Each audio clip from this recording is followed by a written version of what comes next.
Bom dia, boa tarde, boa noite. Bem-vindos à quarta mentoria do DT. Hoje conversaremos um pouquinho mais sobre a gramática. Antes de tudo, gostaria de me desculpar que eu tô meio resfriado, então não vou conseguir manter aquele pique que estava nas últimas mentorias. Minha voz também vai dar umas falhadas às vezes, não vou conseguir manter a mesma entonação.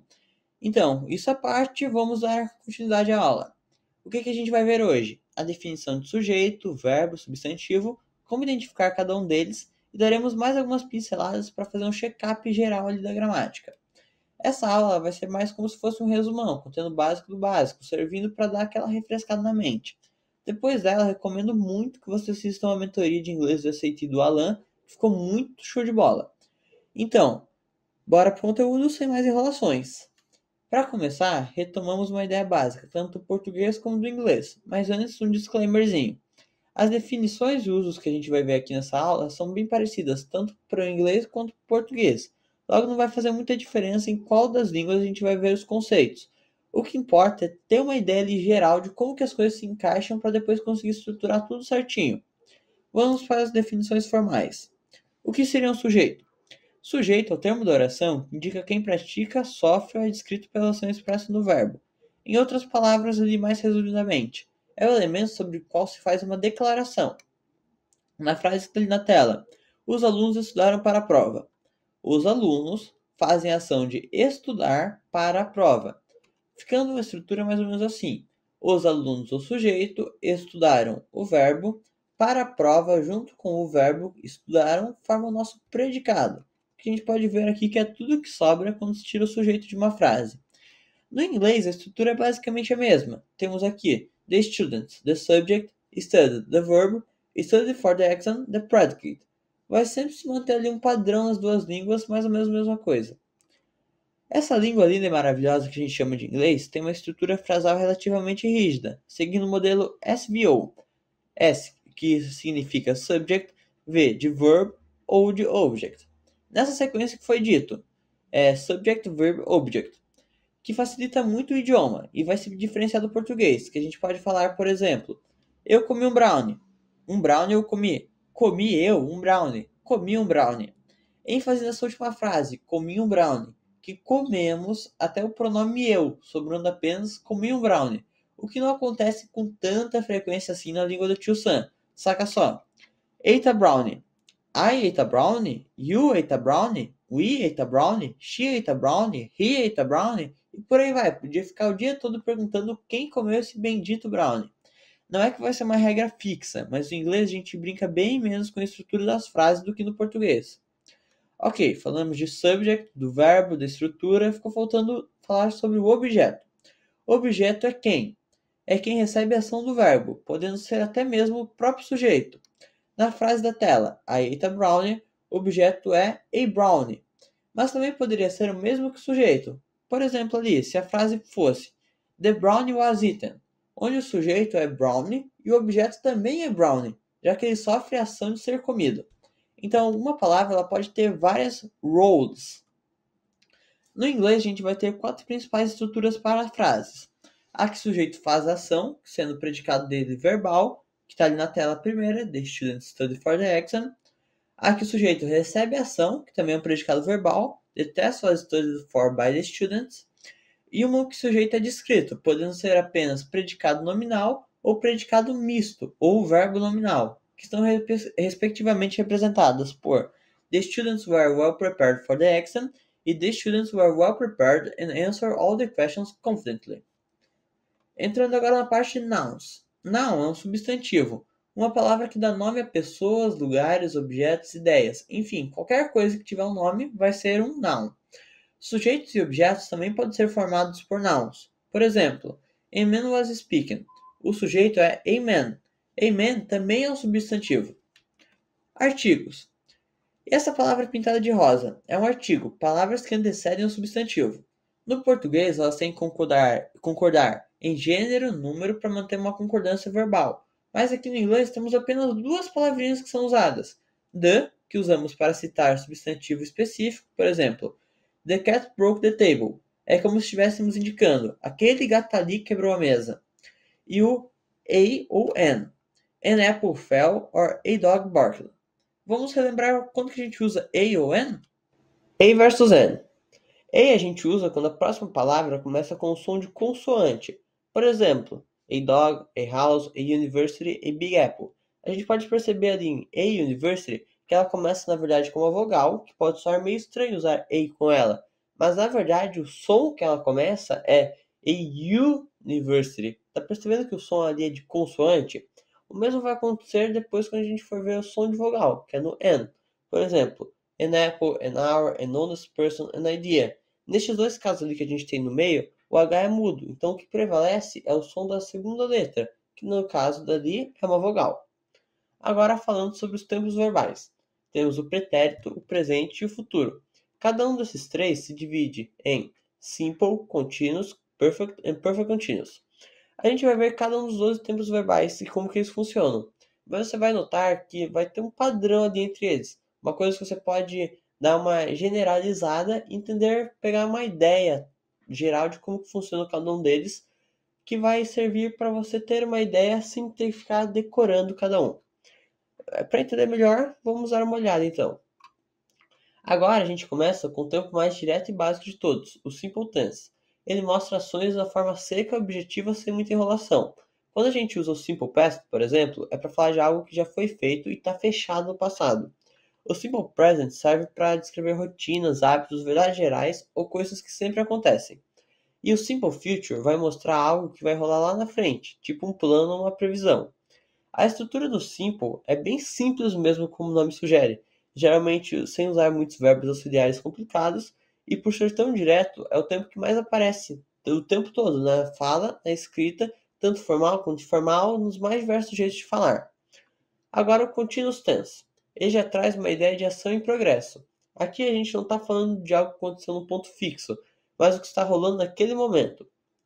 No Past Continuous, por exemplo, a gente escreve algo que estava em andamento quando outra coisa aconteceu.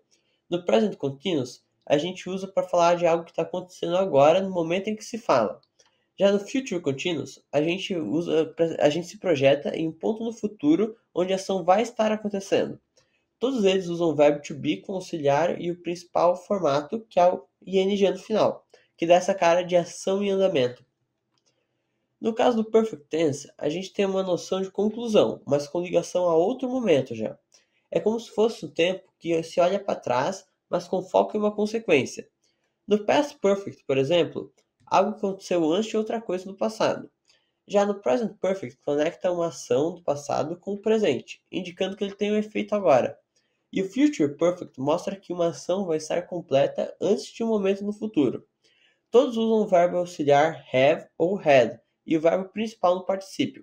Esse tempo é muito útil quando a gente quer deixar algo claro que alguma coisa foi feita antes de outra. O verbo ali no particípio, algumas pessoas podem não lembrar, mas é geralmente aquele terminado em ed ou, no caso dos verbos irregulares, suas formas irregulares. Agora partindo para o Perfect Continuous Tense. Ele é um tense que vai misturar dois mundos, a ideia de algo contínuo, mas com foco na duração até um certo ponto. Ele traz uma noção bem clara do tempo que passou. No Past Perfect Continuous, por exemplo, a gente mostra que uma ação estava rolando por um tempo até que outra coisa aconteceu. No Present Perfect Continuous, a ação começou lá atrás e ainda está acontecendo. E no Future Perfect Continuous, a gente projeta uma ação contínua que vai durar até um certo momento no futuro. Aqui o foco é mais no quanto a ação durou, então é comum ver expressões de tempo junto com elas. Partindo agora para as conditionals, if clauses. Elas são usadas sempre que queremos falar de situações com alguma condição envolvida. Situações do tipo: se isso acontecer, tal coisa vai acontecer também. Ou, se eu tivesse feito diferente, o resultado seria outro. Você pode perceber que tem uma associaçãozinha ali com os tempos verbais que a gente viu antes. Cada item que a gente viu aqui, um vai completando o outro para gerar algo maior, uma gramática sólida e consolidada para você sair bem ali no DT. Existem 4 tipos principais de conditionals no inglês: a zero, a first, a second e a third. Cada uma tem uma estrutura própria e um tipo de significado, dependendo da situação e do tempo verbal. Iniciando pela zero conditional. Zero conditional é usado sempre para falar de coisas que sempre acontecem, como fatos científicos, hábitos ou regras que não mudam. A estrutura é simples. Usamos o present simple tanto na parte do if quanto na parte da consequência. Um exemplo bem direto seria: If you heat water to 100 degrees, it boils. Isso é um fato. Se você aquecer a água para 100 graus Celsius, ela vai ferver. Não tem uma situação que isso não aconteceria. É uma coisa factual. Outro exemplo. If I don't sleep well, I will feel tired the next day. Aqui também não tem nada de hipótese ou suposição. É algo que sempre acontece. Todas as vezes que eu fui dormir tarde ou cansado, eu vou continuar cansado no próximo dia. Sempre que quisermos falar de verdades universais ou de coisas que ocorrem automaticamente, usamos este if clause, que é o zero conditional. Agora partindo para o first conditional. Ele já lida com possibilidades reais, que podem acontecer no futuro. A estrutura é if plus present simple, seguido de will mais verbo base. Sempre lembrando que esse will vai estar separado por vírgula. Um exemplo comum seria If it rains tomorrow, will you stay at home? Aqui a chuva ainda não aconteceu, mas é uma possibilidade real. Outro exemplo seria If I study hard, I will pass the test. É uma previsão baseada em algo que ainda pode acontecer. Você faz uma previsão ali meio baseada em alguma possibilidade. Essa condition é bastante usada quando falamos de planos, decisões ou possíveis consequências futuras. E vale lembrar, mesmo falando do futuro, o verbo depois de if continua no presente. Sempre se atente assim, que tem algumas exceçõezinhas ali do que seria o senso comum. Mas só de escutar, assim, usando os conditionals, conviver, vendo vídeos no YouTube ou mesmo com pessoas, você já vai acostumando, pegando o jeito ali automaticamente. Não vai precisar ficar no livro de gramática estudando isso daqui, fazendo milhares e milhares de exercícios. Contudo que é muito bom fazer exercícios, tá? Tá, agora falando sobre o second conditional. Ele é usado quando falamos de situações hipotéticas, que não são reais no presente. A estrutura muda. Usamos o past simple depois do if e o would mais verbo base na outra parte. Por exemplo, if I had a car, I would travel more. Eu não tenho carro, então isso é só uma imaginação, algo que eu estou projetando. Outro exemplo, if she were taller, she would play basketball. Aqui estamos imaginando uma situação diferente da realidade atual. Se ela fosse maior, ela jogaria basquete. Logo utilizamos a second conditional. Agora, nosso último slide, o third conditional. Serve para falar de situações que já passaram, mas que ainda poderiam ter sido diferentes. Ele é muito usado para expressar arrependimentos ou reflexões sobre o passado. A estrutura é if plus past perfect, vírgula, seguido de would have mais particípio do passado. Particípio é aquilo que a gente já viu, terminados em ed ou irregulares. Explicando de forma rasa, é isso.